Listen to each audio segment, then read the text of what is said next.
سلام دوستای عزیز، خوش آمدین برای یکی از برنامه‌های دیگر. ما انشالله کامتان خوب و جور صحت سلامت باشین. امروز دیگه بخیر ما براتون یک شورنخات آماده میکنیم.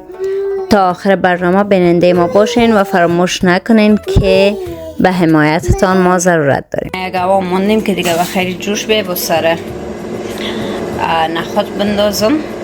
اینجا نخاتم اومد، سیره باز کنم بندازم که باز بخیر ترش کنیم.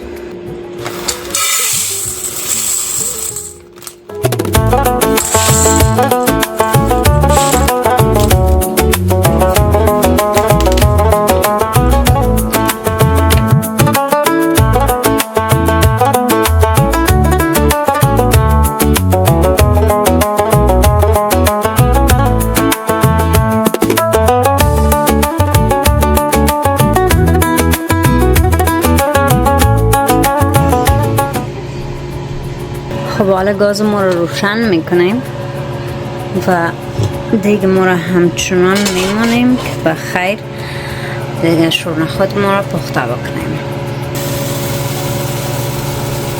خب حالا ما امیه و زیر خالی میکنم. یک بار دیگه میره گوکش میکنم.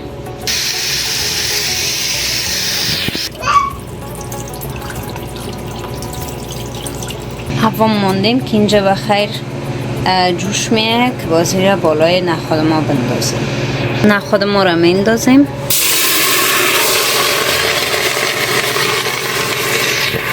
آب ما جوش کرد.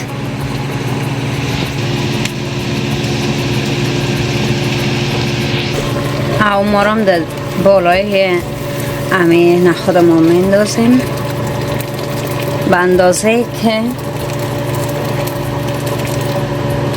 همه سیناخون از سر همه نخود ما آبش بلند باید باشه.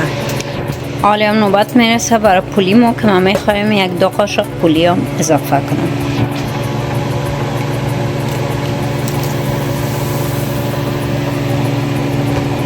یک قاشق دیگه هم اندازم. اما کفایت میکنه چون ما آب جوش هم اضافه کردم. آب ما خوب زود جوش آمد. حالا دیگه سر دیگه ما رو بسته میکنیم و برای 10 دقیقه یک بخار میتیم دیگه ما رو. خب ما سر دیگه ما رو همچنان بسته کردم. قسمه که گفتم براتون 10 دقیقه دیگه ایره یک بخار میتیم.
نمک هم اضافه میکنم بالایش تا ای که او ما جوش میه. من اینجا کاسه را کشیدم که باز بخیر شورنخات دایی بندازیم. همچنان ما چتنی و چیزم میکشم اینجا تیار میمونم.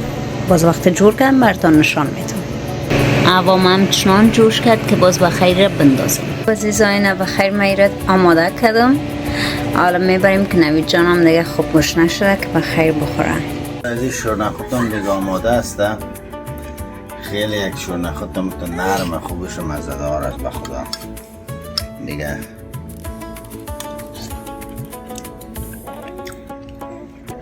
خیلی نرم است، مزه‌دار است واقعا دیگه.